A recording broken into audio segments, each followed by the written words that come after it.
Bible कहती है आपको आत्मिक हथियार दिए गए हैं ताकि आप शैतान के जलते हुए तीरों को बुझा सकें, सब कुछ पूरा करके स्थिर रह सकें। आमीन। आपको गैर भाषा के बारे में बताया गया कि अगर गैर भाषा आपके पास है तो आप परमेश्वर की भाषा बोल सकते हैं। जो शैतान ने छीना आप उसे वापस ले सकते हैं। जो शैतान आपकी लाइफ पे क्लेम करता है ये मेरा है, आप उसे वापस ले सकते हैं। और जो कुछ शैतान ने पकड़ा हुआ, कब्जा किया हुआ, आप उसे छुड़ाते हो जब आप गैर भाषा में बातें करते हो। ये हमने सुना हुआ है। आमीन। आत्माओं की परख के बारे में आपने सुना, हाँ या ना? जब एक व्यक्ति को आत्माओं की परख होती है, वो अपनी लाइफ की हर सिचुएशन के पीछे ये जान सकते हैं कि मेरी लाइफ में ये घटना हो रही है, जिससे मैं निकल रहा हूं, इसके पीछे कौन सा आत्मा काम कर रहा है। बाइबल कहती परमेश्वर ने इसहाक को अपने मन मुताबिक, उसकी लव मैरिज नहीं हुई, अरेंज मैरिज हुई, और उसके बाप का नौकर उसके लड़की ढूंढने के लिए गया और उसने कहा कि परमेश्वर, जो कोई इस कुएं के पास लड़की आके मुझे पानी पिलाएगी और मेरे ऊंटों को भी पिलाएगी, वो तेरी ओर से होगी। और बाइबल कहती वो लड़की आई और उसने इसहाक के लिए उसने पत्नी चुना और इसहाक को बताया कि ये परमेश्वर ने भेजा। और बाइबल कहती फिर भी 20 साल उसकी पत्नी बांझ रही। क्यों? अगर इसहाक ये बात जानता था कि मेरा बाप, मेरी मां भी मुझे 90 साल में जन्मा था और उसे उसकी आत्मा मालूम थी कि ये स्पिरिट है जिससे मुझे कवर करना है, जिससे मुझे आजाद होना है, और इसीलिए बाइबल कहती है वो शाम को परमेश्वर का ध्यान करने के लिए मैदानों में जाया करता था। हालेलुया। मैदान में क्यों? उसे मालूम था ये एक स्पिरिट है, ये एक कर्स है, मुझे इससे आजाद होना है, तो मुझे परमेश्वर के नजदीक होना है। मैं वो गलती नहीं करूंगा जो मेरे बाप ने की कि इश्माइल को पैदा कर दिया। मैं उस पवित्रताई पे और परमेश्वर की प्रतिज्ञा पे खड़ा रहूंगा और उस आत्मा को फॉलो नहीं करूंगा जो गलत आत्मा को मेरे बाप ने फॉलो किया, और जो सही आत्मा को मेरे बाप ने फॉलो किया, जो गलती उसने नहीं की, मैं उसको अब फॉलो करूंगा। आमीन। आपको समझ आ रही कि नहीं? जब आपको अपनी लाइफ की सिचुएशन के पीछे आत्माओं की परख होती है, आप समझ जाते कौन सा आत्मा काम कर रहा है। औरत की में कोई कमी नहीं, लेकिन उसका हस्बैंड उससे कम सुंदर औरत के साथ फंसा हुआ है। और जब वो अपने घर वालों पे ध्यान दे, उसकी नानी भी यही प्रॉब्लम में थी, उसकी मां को भी ये प्रॉब्लम रही, अब उसको ये प्रॉब्लम रही। प्रॉब्लम आप में नहीं, प्रॉब्लम उस आत्मा में है जो आपके पीछे है। और जिस दिन आप उस आत्मा को पकड़ लेते हो, आपका हल होता है। आप समझ रहे हो कि नहीं?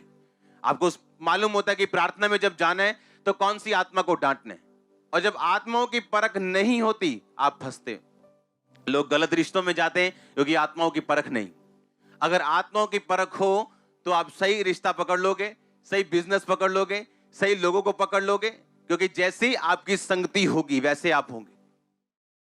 प्रभु यीशु मसीह जिस चेले को बोल रहे थे कि मैं तेरे पे कलीसिया बनाऊंगा, मैं तुझे महान करूंगा, तू सबका प्रधान होगा, सबका तू अगुवा होगा, 5 मिनट बाद उसी चेले को बोल रहे थे, ओए शैतान, मेरे सामने से दूर हो, तो मेरे लिए ठोकर का कारण है। जब उस चेले ने बोला था परमेश्वर तेरे साथ कभी ऐसा ना हो तू की क्रूस उठाए, यीशु मसीह ने कहा शैतान तो मेरे लिए क्या है? ठोकर का कारण है।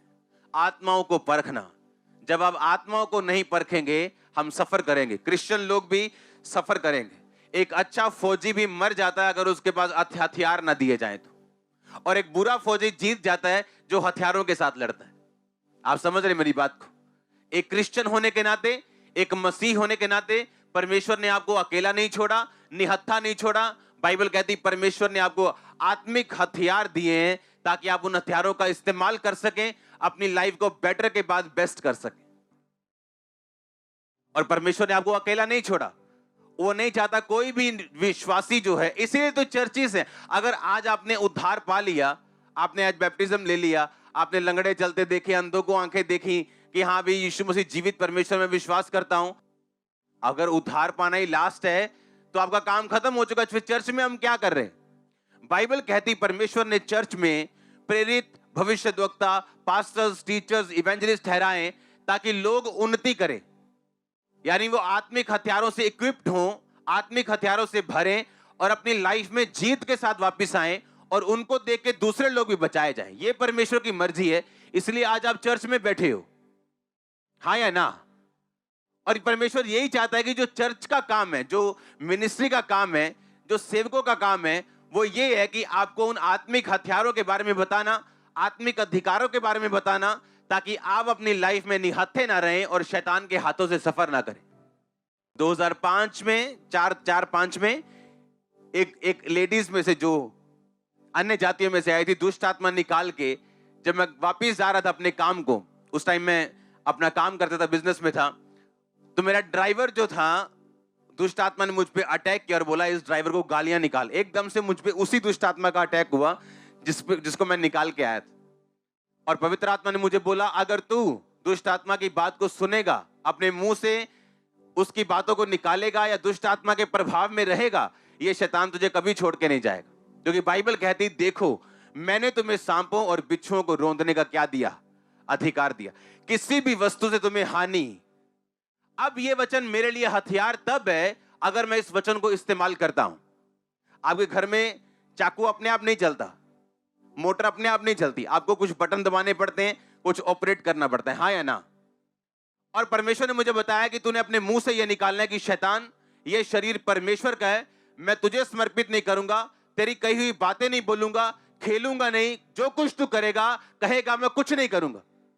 और मैंने अपने मुंह से निकालना शुरू किया इन सब शब्दों को, और वो शैतान कभी वापस नहीं आया। और सोचो अगर मुझे हथियारों के बारे में, वचन के बारे में मालूम ना होता तो आज मैं यही बोलता कि मैंने एक दुष्ट आत्मा निकाली थी, उसके बाद मुझ पे अटैक हुआ, अब मेरी लाइफ ऐसी है। जैसे बहुत सारे विश्वासी आज कहते हैं कि जब से मैंने ये काम किया था मुझे ये प्रॉब्लम हो गई थी, उसके बाद हम कभी नहीं उठे। आपको अपने आत्मिक हथियारों का यूज करना है, एक जेलसी, एक पवित्र जेलसी के साथ, और आप देखेंगे शैतान को घुटना टेकते हुए। और आपका आमीन छोटा चर्च।